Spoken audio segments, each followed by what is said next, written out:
तो last lecture में हमारा टॉपिक चल रहा था types of ligands. Types of ligands first अपन ने पढ़ा था according to donating sites. Donating sites के आधार पर लिगेंड को हमने अलग अलग भागों में बांटा था, 6 भागों में, मोनोडेंटेट, बाइडेंटेट, ट्राइडेंटेट, टेट्राडेंटेट, पेंटाडेंटेट और हेक्साडेंटेट। ठीक है, हेक्साडेंटेट तक के एग्जाम्पल भी मैं आपको बता चुका हूँ। तो एक एक एग्जाम्पल तो ऑलमोस्ट सबका आपको याद रखना है। हो सकता है एग्जाम्पल याद नहीं रहे तो आपको एक कॉमन एग्जाम्पल याद रखना है, EDTA। क्या याद रखना है? EDTA, ethylene di amine tetra acetate tri acetate, ethylene di amine acetate. तो आपको क्या करना है, ethylene di amine tetra acetate बना देना है। पहले क्या बना देना है? Tetra acetate. अब उसमें क्या करना है, सबसे पहली चीज़ देखो ध्यान से, अपने ethylene di amine tetra acetate की बात कर रहे थे। तो एथिलीन के लिए आपने क्या बनाया था? CH2 और यहाँ पर क्या जोड़ दिया था? N। यहाँ पर क्या जोड़ दिया था? N। और इससे क्या था आपका? CH3 C double bond O, ये था। ठीक है, OH था इसमें, क्या था? OH ही था ना, CH2 C डबल OH। वो तो आपको O- जोड़ना था डोनेटिंग साइड शो करने के लिए, बाकी एग्जैक्टली तो ये कैसे आएगा? OH O C double bond O CH2, ये हो गया। ऐसे CH2 C double bond OH, CH2 C double bond OH, CH2 C double bond OH। This is only EDTA। ये सिर्फ और सिर्फ क्या है? EDTA। इसके ऊपर कोई चार्ज नहीं है क्योंकि आपने सब जगह हाइड्रोजन जोड़ रखे हैं। अब सबसे पहली चीज़, अगर मैं यहाँ से हाइड्रोजन को निकाल दूँ, ऑक्सीजन के ऊपर क्या आ गया? तो ये मेरा क्या बन गया? EDTA -1। ओके, अगर मैं इस हाइड्रोजन को रहने दूँ तो ये मेरा कौन सा एग्जाम्पल है? मोनोडेंटेट, बाइडेंटेट, ट्राइडेंटेट, या ये है ही नहीं लिगेंड? बाइडेंटेट होगा, नाइट्रोजन है। आपने तो -4 देखा, नाइट्रोजन नहीं कर रहा है क्या? नाइट्रोजन करेगा, तो हाइड्रोजन लगा रहेगा तो 2 डोनेटिंग साइट्स हुई, तो बाइडेंटेट। अब मैंने हाइड्रोजन निकाला, कितना हो गया? ट्राइडेंटेट। तो मतलब मेरी बात समझना, EDTA याद रखोगे ना तो बाइडेंटेट से सारे एग्जाम्पल मिल जाएंगे आपको। बाइडेंटेट ओनली EDTA, ट्राइडेंटेट तो यहाँ EDTA -1, फिर ये कर दो, फिर वो हटा दो, वो हटा दो, तो आपको सारे एग्जाम्पल बाइडेंटेट, ट्राइडेंटेट, टेट्राडेंटेट, पेंटाडेंटेट और हेक्साडेंटेट सभी में EDTA काम आ जाएगा। तो ये क्या है? आपका एक कॉमन एग्जाम्पल है जो अगर आप चार्जेस के अकॉर्डिंग देखोगे ना तो आपका हर जगह एडजस्ट आप कर सकते हो। तो यहाँ तक की तो बात कर चुके थे। अब हमारा अगला टॉपिक जो स्टार्ट होने जा रहा था वो है नेमिंग। और ये आपका कोऑर्डिनेशन कंपाउंड का सबसे इम्पोर्टेंट टॉपिक अगर देखा जाए तो नेमिंग। ये क्या है? नेमिंग। नेमिंग आपको अच्छे से आनी चाहिए, नेमिंग आनी चाहिए। और नेमिंग के साथ साथ जो अगली काम की चीज़ है वो आगे 2 थ्योरी पढ़नी है आपको। मैं पहले भी बता चुका हूँ, एक तो पढ़नी है VBT और एक पढ़नी है CFT। दोनों थ्योरी अच्छी हैं। अब क्वेश्चन दोनों से बनते हैं, VBT से भी बनते हैं और CFT से भी बनते हैं। मतलब 99% चीज़ तो ये होती है कि ये चैप्टर कुल मिला के देखा जाए तो स्टूडेंट फेवर का है। स्टूडेंट फेवर का इसलिए कि जैसे जैसे आप पढ़ते जाओगे तो आपको ये पता पड़ेगा कि इस चैप्टर को अगर एक ही बार आपने अच्छे से पढ़ लिया तो आपको सीधा एग्जाम टाइम पर देखना है, उसके बीच में रिपीट नहीं करना पड़ेगा इसको। इतना ईजी चैप्टर है।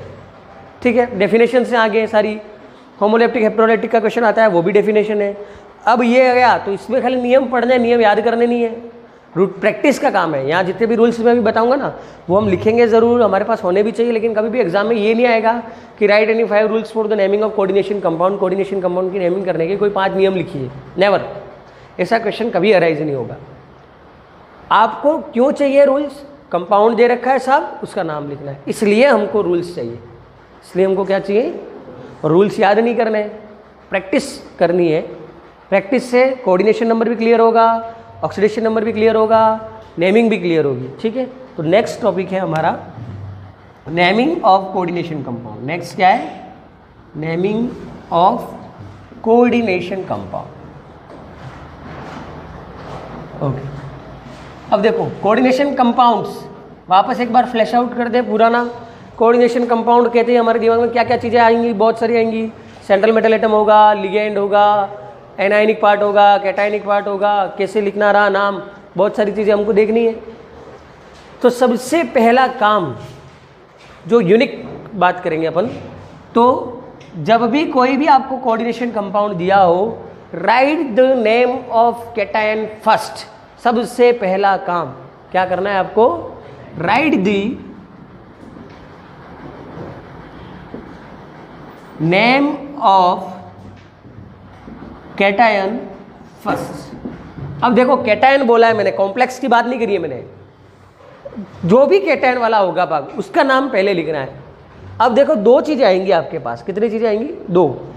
पहला मान लो आपके पास आ गया सीधा FeCN6Cl और दूसरा आ गया K4 FeCN6। तो देखो इसमें कैटायन ये है, तो पहले आप इसका नाम लिखोगे पोटेशियम। क्या लिखोगे, पोटेशियम। अगर इसकी बात आए तो इसके आगे कैटायन तो कुछ है ही नहीं, और ये खुद कैटायन है, यहाँ पर क्या है, ये खुद कैटायन है, इसलिए पहले आप इसका नाम लिखोगे। यहाँ पर ये स्क्वायर ब्रैकेट में लिखा होता है उसको हम क्या कहते हैं, कोऑर्डिनेशन एंटिटी या कोऑर्डिनेशन स्पेयर। तो कोऑर्डिनेशन एंटिटी और कोऑर्डिनेशन स्पेयर की बात बाद में है, आपको तो मॉलिक्यूल देखो और उसमें जो भी कैटायन होगा उसका नोमेनक्लेचर पहले करना है। अब बात आती है कि सर अगर हमारी कोऑर्डिनेशन एंटिटी ही पॉजिटिव हो, if coordination entity is positively charged, तो आप क्या करोगे, तब इसका नाम कैसे लिखोगे। तो अगली सेकेंड रूल में ये आता है, इफ द कोऑर्डिनेशन एंटिटी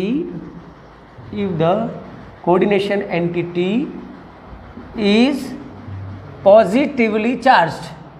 अगर आपकी कोऑर्डिनेशन एंटिटी पॉजिटिवली चार्ज हो तो पहले इसका ही लिखना पड़ेगा आपको, और जब पॉजिटिवली चार्ज हो तब आपको शुरुआत कहाँ से करनी है, शुरुआत आपको करनी है लिगेंड से।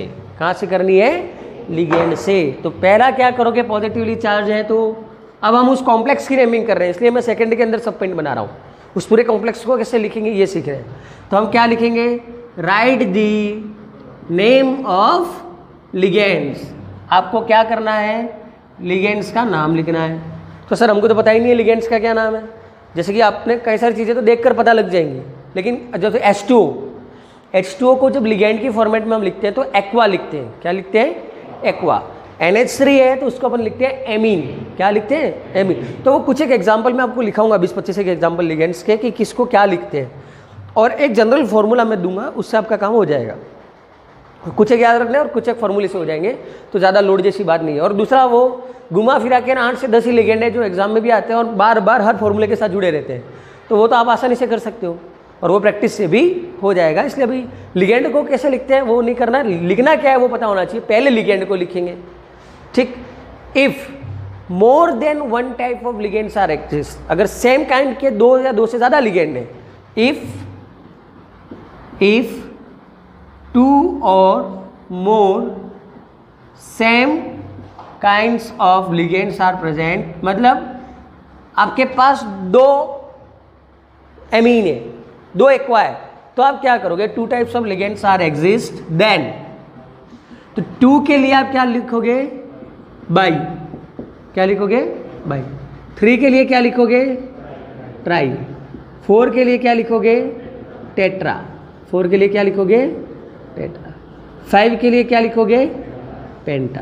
5 के लिए क्या लिखोगे, आ रहा है समझ में सबको, इसमें कोई दिक्कत। अभी तक देखो बहुत बेसिक रूल्स हैं, याद करने की ज़रूरत ही नहीं पड़ेगी आपको कहीं पर भी, इसलिए टेंशन लेने की ज़रूरत नहीं है। कहीं पर भी आपको ऐसा नहीं है कि आपको याद करना पड़ेगा, इसको प्रैक्टिस करनी है, प्रैक्टिस के बिना नहीं होगा। ऐसा नहीं कि मैंने आज बता दिया घर जाके ना आपके कंप्लीट हो गया। पूरे 20 मॉलिक्यूल्स, उसमें से 5 एक निकाल दो जो आपसे नहीं हो रहे हैं, उनको हटा दो। 15 और कई सारे एग्जाम्पल भी दे रखे हैं टेक्स्ट बुक के अंदर, एग्जाम्पल है। मर्जी से कोई भी उठाओ ना, हम तो सीख गए ना, हम कर सकते हैं। मर्जी से उठाओ और लेकर बैठ जाओ, करना ये नहीं होता है, मुझे व्हाट्सअप कर दे तुरंत, सर ये नहीं हो रहा है, ठीक है। तो आपको प्रैक्टिस करनी है, जितनी ज़्यादा प्रैक्टिस करोगे उतना ज़्यादा बेनिफिट होगा। तो ये तो बात होगी लिगेंड, अगर सेम काइंड ऑफ लिगेंड्स है तो। अब दूसरा, if 2 or more different ligands are exist, अगर 2 या 2 से ज़्यादा अलग अलग लिगेंड है, अलग अलग लिगेंड है, तब आप क्या करोगे, exist, then they are written in alphabetical order. किस में लिखोगे आप, they are written in alphabetical order. आपको ध्यान रखना है, जो अल्फ़ाबेटिकल ऑर्डर में पहले आ रहा है उसका पहले लिखोगे, जो अल्फ़ाबेटिकल ऑर्डर में बाद में आ रहा है उसको आप बाद में लिखोगे। लिगेंड को लिख दिया, लिगेंड के नंबर को लिख दिया, 2 से ज़्यादा लिगेंड है उसकी भी बात होगी, मतलब लिगेंड की चर्चा पूरी। अब स्क्वायर ब्रैकेट के अंदर लिगेंड के अलावा क्या होता है, सेंट्रल मेटल एटम।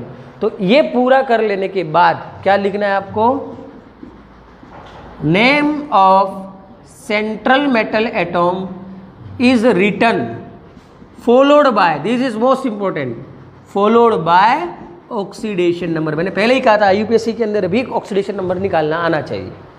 अगर ये नहीं किया, देखो इसमें से एक भी पॉइंट आपने मिस किया तो आपको पूरा काट देगा। ऐसा नहीं कि सर आजाद मेरे सही था, आगे का क्या करेगा, किसी का नाम रमेश है ना, अपन रम यू करके आ गए। तो ऑक्सीडेशन नंबर किस में लिखना है, oxidation number written in Roman numeric, किस में लिखना है, रोमन नंबर में लिखना है, Roman numeric in small bracket, small bracket में आपको लिखना है और रोमन नंबर में लिखना है। किसकी बात होगी ये, इसकी। ठीक, यहाँ तक तो क्लियर हो गया, मतलब स्क्वायर ब्रैकेट का हमारा काम कंप्लीट हो गया। स्क्वायर ब्रैकेट पूरा लिख दिया आपने। अब लास्ट थर्ड पॉइंट, अब कंपाउंड पे आ जाते हैं वापस। पहला आपने कैटायन लिख दिया था, फिर ये अगर कैटायन कॉम्प्लेक्स हुआ, मतलब पॉजिटिवली कॉम्प्लेक्स हुआ तो क्या करना है। अब पीछे एनाइन तो बचा ना, एनाइन तो लिखा ही नहीं अपन ने अभी तक। तो right the name of anion irrespective to their number, ये मोस्ट इंपॉर्टेंट। क्या पता कहाँ से रूल्स मिक्स कर देते अपन, फिर पीछे Cl2 आता है तो अपन कर देते हैं डाइक्लोराइड। एनायन और कैटायन में नंबर का कोई रोल नहीं है, नंबर का रोल सिर्फ स्क्वायर ब्रैकेट के अंदर है। स्क्वायर ब्रैकेट के बाहर कितना भी हो आपको सिर्फ नाम लिखना है, उसका नंबर नहीं लिखना है। Cl4 होगा, टेट्राक्लोराइड नहीं लिखना है, सिर्फ क्लोराइड लिखना है। क्या लिखना है, सिर्फ क्लोराइड। तो ये पहले सेट का नोमेनक्लेचर कंप्लीट, पहला सेट, सेट फर्स्ट ओनली। फिर रिपीट कर रहा हूँ, सुनना। आपके पास जैसे ही कंपाउंड आया तो सबसे पहले क्या चेक करना है पता है आपको, पहला काम कि कॉम्प्लेक्स कौन सा है। कॉम्प्लेक्स मैंने कल आपको पढ़ाया है, कॉम्प्लेक्स 3 तरीके के होते हैं, positively charge, negatively charge, neutral complex. अगर कॉम्प्लेक्स के ऊपर पॉजिटिव चार्ज है तो पॉजिटिवली चार्ज, और कैसे पता पड़ेगा, कैसे पता पड़ेगा तो वो भी मैंने आपको बात बता रखी है। हाँ कुछ ठीक है, मैं देख लूँगा, मैं अभी क्लास में हूँ, 10:30 बजे तक फ़ोन करूँगा मैं तेरे को, ठीक है ना, हो जाएगा, टेंशन लेना मत। Okay, yes. Positively charge complex कैसे पता पड़ेगी, तो अगर कॉम्प्लेक्स आगे है और एनायनिक पार्ट पीछे है तो क्लियर हो गया, पॉजिटिवली चार्ज है। नेगेटिवली चार्ज है कैसे पता पड़ेगा, कॉम्प्लेक्स से आगे कुछ जुड़ा हुआ है तो पता पड़ जाएगा। और मैंने आपको लास्ट में ट्रिक भी बताई थी, अगर कॉम्प्लेक्स आगे जुड़ा हुआ है तो पॉजिटिवली चार्ज, अगर कॉम्प्लेक्स पीछे जुड़ा हुआ है नेगेटिवली चार्ज, और कॉम्प्लेक्स के आगे पीछे कुछ नहीं है तो न्यूट्रल। याद आ रहा है कि मैंने ट्रिक भी बताई थी आपको। तो ये किसके लिए नियम हो गए, जब कॉम्प्लेक्स आपका पॉजिटिवली चार्ज। और कॉम्प्लेक्स पे कोई भी चार्ज हो, पहला नियम तो कॉमन है, कैटायन ही लिखना है आपको। फर्स्ट क्या लिखना है, कैटायन। अब आया समझ में सबको। इसके आधार पर अपन एक आध एग्जाम्पल करेंगे, फिर मैं दूसरा रूल पढ़ाऊंगा, ठीक। तो फर्स्ट एक एग्जाम्पल आप लिखिए जो आपको करना है, एक बार आप लोग ट्राई करो, देखो हो जाए ऐसा ज़रूरी नहीं है, बट कोशिश करिए, क्योंकि मैंने आपको बताया नहीं है, सीधा मैं आपको कह रहा हूँ एक बार कोशिश करो। K4, इसमें पॉजिटिवली चार्ज कॉम्प्लेक्स लेना है। पॉजिटिवली चार्ज कॉम्प्लेक्स का एग्जाम्पल हो टेक्स्ट बुक में से निकालूं, एक आध कॉम्प्लेक्स ऐसा हो जो पॉजिटिवली चार्ज हो।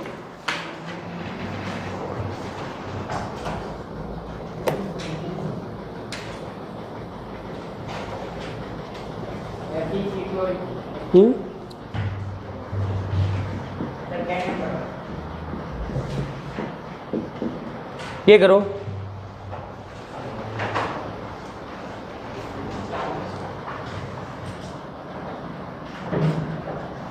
ये करो फटाफट, नवीन रिफिल करके लें इसको,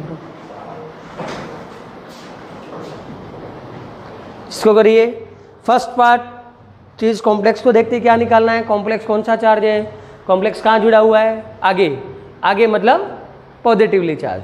पॉजिटिवली चार्ज मतलब क्या कि नोमेनक्लेचर कहाँ से स्टार्ट होगा, तो लिगेंड से स्टार्ट होगा। कॉम्प्लेक्स आगे जुड़ा हुआ है ना, तो पॉजिटिवली चार्ज मतलब पहले इसको लिखना है आपको, इसका नोमेनक्लेचर करना है तो कहाँ नजर जानी चाहिए, लिगेंड के ऊपर। लिगेंड का नंबर कितना है 6, 6 के लिए क्या लिखते हैं अपन, हेक्सा। क्या लिखते हैं, हेक्सा। और H2O को लिगेंड की फॉर्म में क्या बोलते हैं अपन, एक्वा।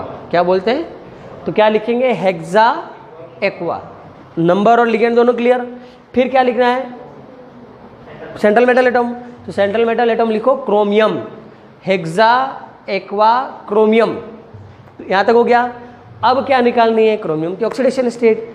तो मैंने पहले ही बताया था, इसके ऊपर -3 चार्ज है तो इस कॉम्प्लेक्स के ऊपर +3। पहला तो इस तरीके से निकालो या दूसरा पूरे को एक साथ लेकर निकालो, जैसे भी लगे।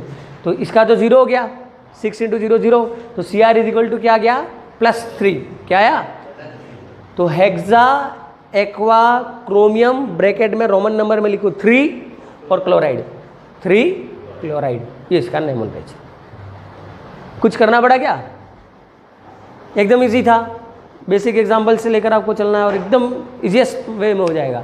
पर मिक्स कहाँ हो जाएगा पता है, एनायनिक कॉम्प्लेक्स आ गया तो कुछ 10% चेंजेस है मात्र। कितने चेंजेस है, ओनली 10%। वो चेंज भी किस में पता है, सेंट्रल एटम में। किसमें, बाकी कहीं चेंज नहीं है, बाकी सारे रूल्स एज इट इज, कहीं पर कोई बदलाव नहीं।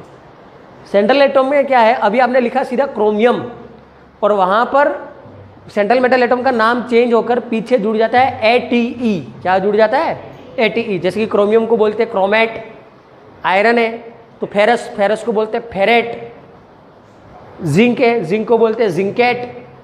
ऐसे पीछे ATE जुड़ जाता है। कब, जब कॉम्प्लेक्स एनायनिक हो। कैसा हो, एनायनिक। बात आ रही है समझ में। तो पहले ही मैंने कह दिया कि कंपाउंड आते ही क्या देखना है, टाइप्स ऑफ कंपाउंड, कौन सा टाइप है।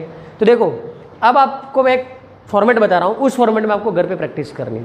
कोई भी एक कंपाउंड ले लो इस तरीके से, उस कंपाउंड के क्या क्या आंसर आप दे सकते हो। तो लिखो first answer, what is a type of compound और what is a type of complex. पहला क्वेश्चन जो इससे आप कर सकते हो, what is the type of complex.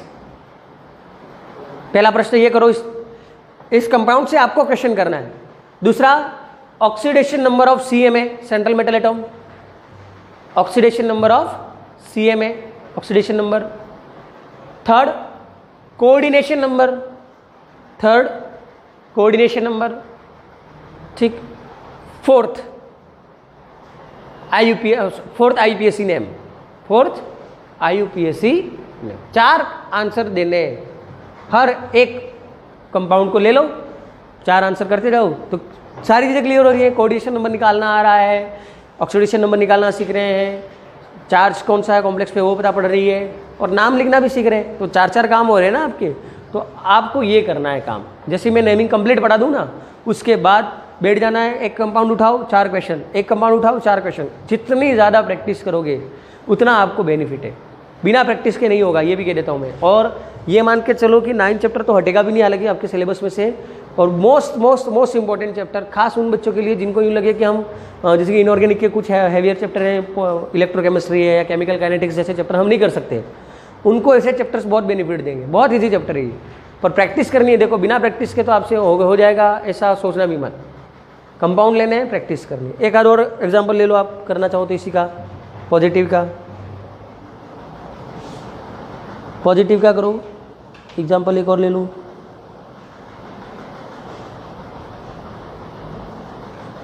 Positively complex लिखो इसमें, पॉजिटिवली चार्ज कॉम्प्लेक्स का एग्जाम्पल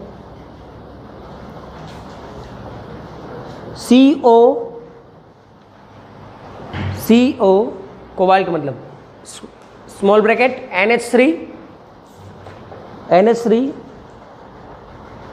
होल 6, NH3 पूरा स्मॉल ब्रैकेट में नीचे 6, और इस पूरी जो भी CuNH3 6 लिखा है कि उसको स्क्वायर ब्रैकेट में ले लो और उसके ऊपर चार्ज लिख दो +3, स्क्वायर ब्रैकेट के ऊपर +3 चार्ज।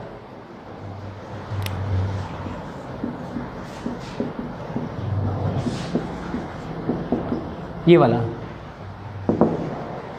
इसका करना है। अब +3 क्लियर दिख रहा है, कॉम्प्लेक्स पॉजिटिवली चार्ज है, यहीं से दिख गया। अब यहां पर वो मत लगाना दिमाग, सर आपने कहा था जिसके आगे भी नहीं पीछे भी नहीं वो न्यूट्रल हुआ।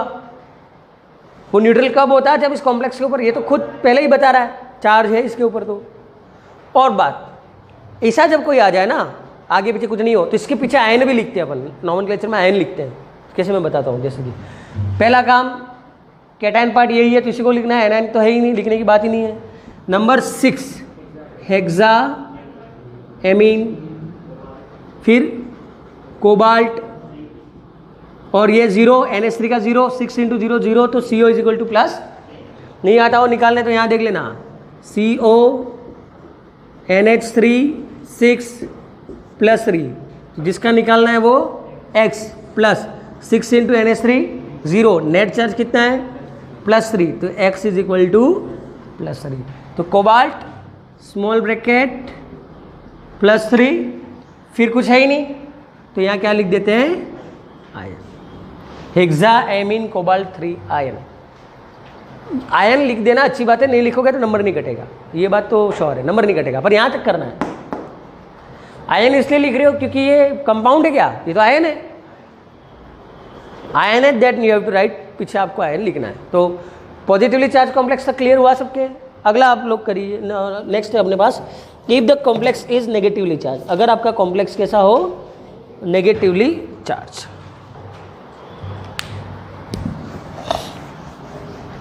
अगला नेमिंग हमको करनी है, if the complex is negatively charge.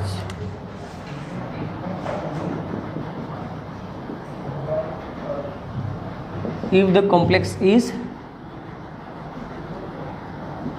Negatively charge, इधर ध्यान देंगे हम। कॉम्प्लेक्स नेगेटिवली चार्ज कैसे पता पड़ेगा, या तो स्क्वायर ब्रैकेट के ऊपर माइनस चार्ज हो या स्क्वायर ब्रैकेट पीछे जुड़ा हुआ हो, कहाँ जुड़ा हो पीछे जुड़ा हो, वो नेगेटिवली चार्ज होगा। तो सबसे पहला काम जो कॉमन है सब में, क्या, right the name of cation, ये कॉमन है, चाहे वो पॉजिटिवली हो चाहे नेगेटिवली हो। लेकिन अब कॉम्प्लेक्स तो पीछे है, कैटायन तो कुछ ना कुछ अलग होगा, तो कैटायन का नंबर नहीं लिखना है। क्या करना है, कैटायन का नंबर नहीं लिखना है, मैं एग्जांपल लेकर बता दूंगा, सोचने की जरूरत नहीं। अब क्या आ गया, सेकेंड कॉम्प्लेक्स का नोमेनक्लेचर करना है। कॉम्प्लेक्स नेगेटिवली चार्ज है, पहले को सोल्व करके स्क्वायर ब्रैकेट में गए, स्क्वायर ब्रैकेट में जाते ही सबसे पहली नज़र कहाँ गिरती है, लिगेंड, तो right the name of ligand with its number.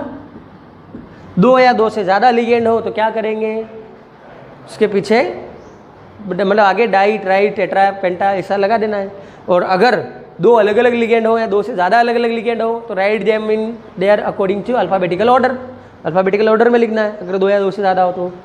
तीसरा काम, right the name of central metal atom ends with ATE, this is most important. ये कुछ चेंज अब यहाँ हुआ, बाकी नियम तो एक जैसे ही आ रहे हैं, एक ही बात यहाँ चेंज है, followed by oxidation state. Oxidation state इसमें भी लिखनी है, लेकिन खाली क्या चेंज करना है, सेंट्रल मेटल एटॉम का जो नाम लिख रहे हो उसमें ATE जोड़ देना है। क्या जोड़ देना है, जैसे कि सेंट्रल मेटल एटॉम आपका आयरन है, क्या लिखोगे, ferrate, cobalt, cobaltate, nickel, nickelate, zinc, zincate, copper, cuprate, copper cuprate. इस तरीके से, क्योंकि आप कॉपर को ऐसे तो कॉपर ऑक्साइड यूँ बोलते हो, लेकिन उसका क्यूप्रस बोलते हैं अपन, ऐसे तो क्या बोलते हैं, अलग अलग ऑक्सीडेशन स्टेट में क्यूप्रस, तो क्यूप्रिक एसिड यूँ नहीं बोलते अपन, क्यूप्रिक आयन होता है, वैसे उसको यहाँ पर आपको क्या बोलना है, क्यूप्रेट। आगे बात मैं आपको लिखाऊंगा भी किन किन मेटल में क्या क्या चेंजेस आते हैं, पर ये तो जनरल बात होगी। अब हो गया इसमें भी। अब इसका एक एग्जाम्पल लेते हैं अपन, जो हर बार स्टार्ट से लेते आ रहे हैं अपन, K4FeCN6। अब इसका नाम लिखेंगे अपन, आज तक एग्जाम्पल दिया, नाम नहीं लिखा है। सबसे पहला कॉम्प्लेक्स कहाँ जुड़ा हुआ है, पीछे। चार्ज क्या होगा, नेगेटिवली चार्ज। नेगेटिवली चार्ज मतलब पहले क्या लिखना है, कैटायन। कैटायन क्या है, पोटेशियम। कितने हैं, 4। कैसे लिखेंगे, टेट्रा, टेट्रा नहीं लिखना है, धुन में मत रहना, मैंने पहले ही कह दिया, स्क्वायर ब्रैकेट के बाहर नंबर से आपका कोई रिलेशन नहीं है। ऐसी गलती बच्चे करते हैं, इसलिए मैं बार बार बोल रहा हूँ। ऐसा नहीं कि मेरे इतना बोलने के बाद भी आप नहीं करेंगे, फिर भी करेंगे। और ऐसी गलती मत करना, क्योंकि जो बताया जा रहा है ना आपको, नंबर का मतलब कहाँ से, सिर्फ स्क्वायर ब्रैकेट में, बाहर 4, 10, 5 कुछ भी हो, कोई सेंस वाली बात नहीं है। क्या लिखोगे, सिर्फ पोटेशियम। क्या लिखोगे, पोटेशियम। अंदर गए, आयरन के ऊपर अभी ध्यान नहीं देना है, कहाँ जाना है, नंबर ऑफ लिगेंड्स कितने, 6, तो हेक्सा क्या लिखोगे, CN को साइनो, क्या लिखोगे, साइनो। साइनेट भी लिख सकते हैं, साइनो या साइनेट दोनों सही हैं। Hexa cyano, potassium hexa cyano. अब नेगेटिवली चार्ज लिगेंड है, धुनकी में कौन से हैं अपन, पॉजिटिव वाले, फेरस, फिर ऑक्सीडेशन स्टेट, खत्म, तो गलत।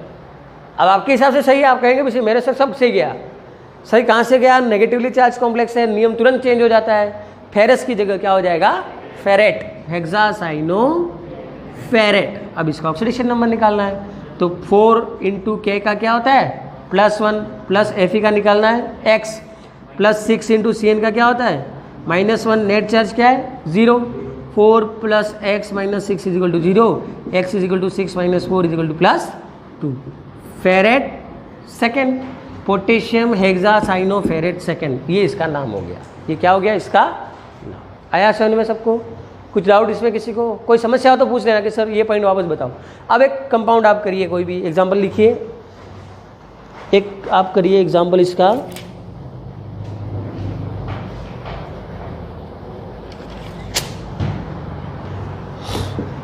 NaAgCN2, NaAgCN2 करिए ये फटाफट आप।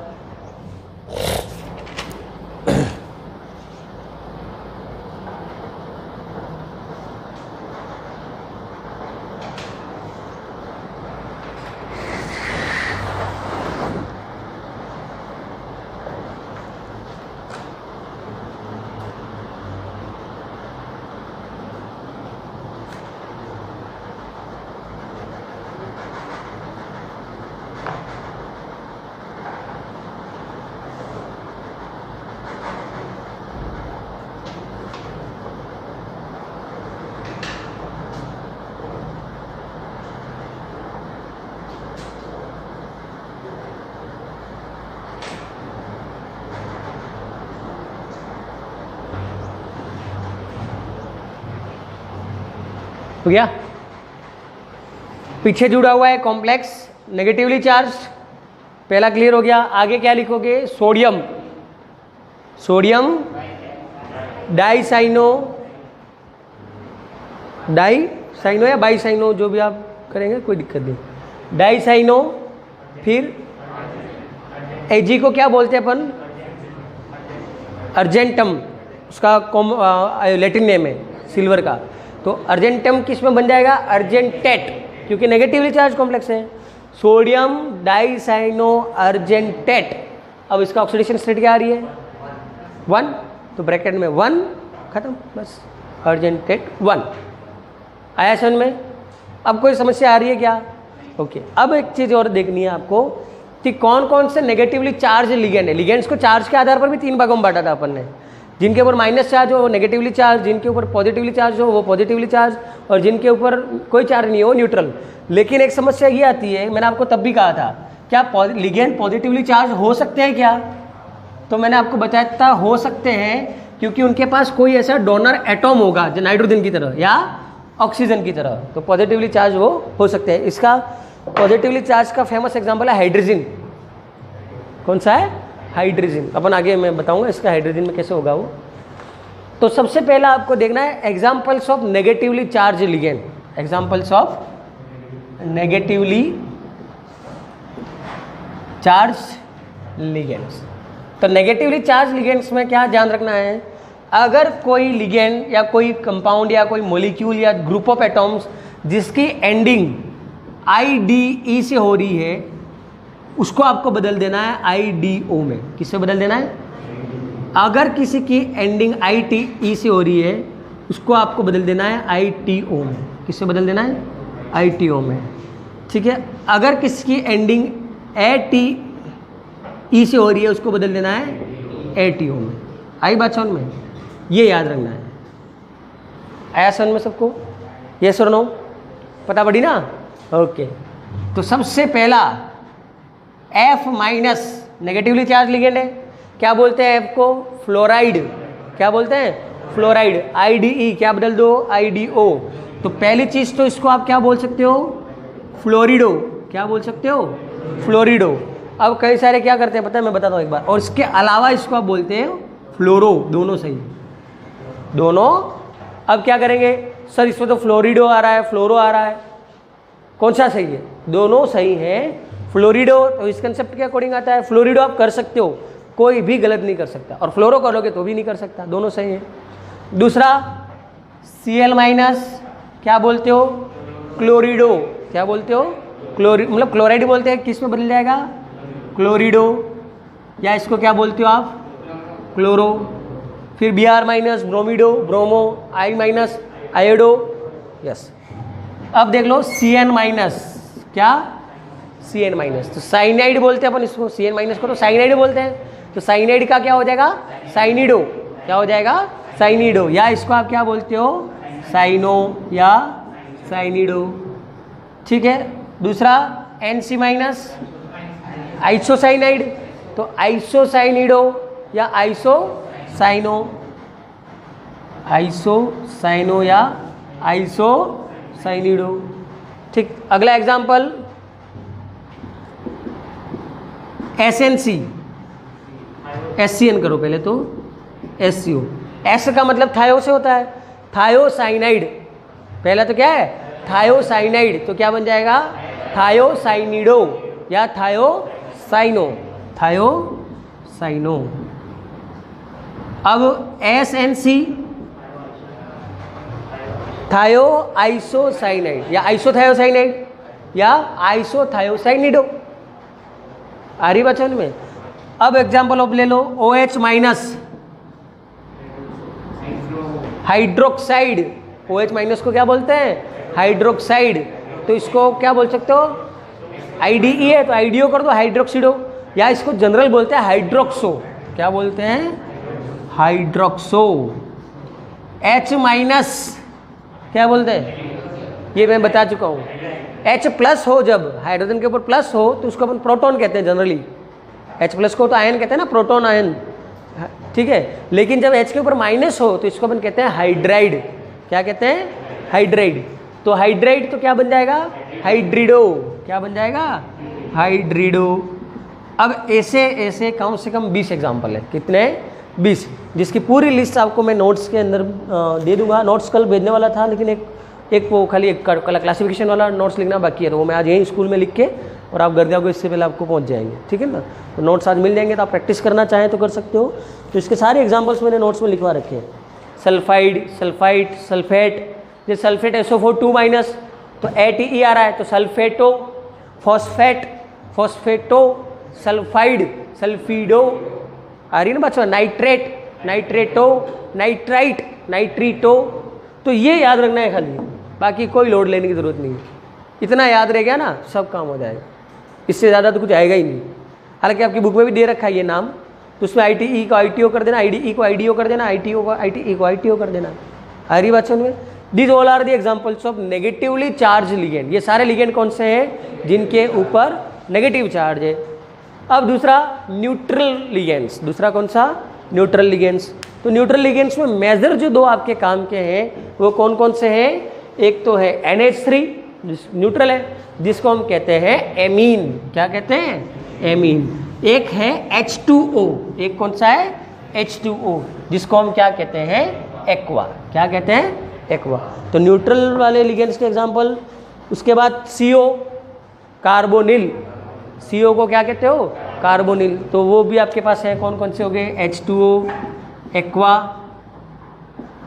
NH3, एमीन, CO, कार्बोनिल, ठीक है। उसके बाद आपके पास है NH3 हो गया, CS थायोकार्बोनिल, CS मतलब थायोकार्बोनिल। एनोन तो नाइट्रोसिल, एनो नाइट्रोसिल। और पॉजिटिवली चार्ज लिगेंड का एग्जांपल है NH2, ये पॉजिटिवली चार्ज लिगेंड है। और ये कैसे होता है? तो दोनों नाइट्रोजन के पास क्या है? Lone pair. और जब इसको कोई H+ आयन दिख जाए, क्या दिख जाए? H+ आयन, तो ये क्या करेगा? एक नाइट्रोजन अपने लॉन पेयर इसको दे देगा। जैसे ही ये अपना लॉन पेयर इलेक्ट्रॉन इसको देगा तो ये तो क्या बन गया? NH3 NH2 NH3 NH2। और नाइट्रोजन ने अपने लॉन पेयर इलेक्ट्रॉन दिए तो क्या चार्ज आएगा? प्लस, और इसके पास एक डोनेटिंग साइड्स भी है। ये नाइट्रोजन तो नहीं दे पाएगा, लेकिन ये दे पा रहा है, तो ये देगा, तो ये पूरा कंपाउंड किसकी तरह काम करेगा, लिगेंड, जिसको हम कहते हैं हाइड्रोजन। और कौन सा है, जिसके ऊपर प्लस चार्ज आ रहा है, कौन सा है, जिसके ऊपर प्लस चार्ज आ रहा है। तो ये 3 प्रकार के लिगेंड आपके थे, पॉजिटिवली चार्ज, नेगेटिवली चार्ज और न्यूट्रल। अब आपको एक लिस्ट और बनानी है, कौन से, मेटल आयंस जब वो कहाँ जुड़े हों, नेगेटिवली चार्ज कॉम्प्लेक्स में, तो सोडियम हो, सोडियम तो मेन कॉम्प्लेक्स में जाता नहीं है, जैसे Fe तो फेरेट, ठीक, Ag अर्जेंटेट, निकल निकलेट, जिंक जिंकेट, कॉपर क्यूप्रेट, ठीक है ना। तो इस तरीके से आपके पास वो भी लिस्ट है, निकल की है बोरॉन बोरेट, इसके बाद Ag अर्जेंटेट, Au ऑरेट, ठीक है, और Pb लेड प्लम्बेट, Pb का क्या होगा, तो जो कुछ खास है वो सारी मैंने एग्जांपल्स में आपको यहाँ नोट्स में मिल जाएंगे, तो ये आपको करना है। तो ये नोट्स की कॉपी आज आपको मिल जाएगी। अब लास्ट एक और नोमेनक्लेचर रहा, पहला if the complex is positively charge complete, if the complex is negatively charge complete, एक बचा if the complex is neutral. अगर कॉम्प्लेक्स न्यूट्रल होगा तो कैसे करेंगे, तो इसके बारे में अपन जिक्र कल करेंगे, क्योंकि ऑलमोस्ट आज की क्लास हो चुकी है, ठीक है। तो अपन इसके बारे में न्यूट्रल चार्ज कॉम्प्लेक्स के बारे में बात कल करेंगे, ठीक है। आपको अल्टरनेट ऐसे ही आना है, एक दिन सारे मैथ्स के स्टूडेंट्स आएंगे, एक दिन सिर्फ बायो के स्टूडेंट्स आएंगे, तो ये ध्यान रखना है आपसे। कल से तो कल बायो वाले आएंगे, फिर परसों आपको आना है, ठीक है। तो इसको बंद कर दीजिए। क्या हुआ?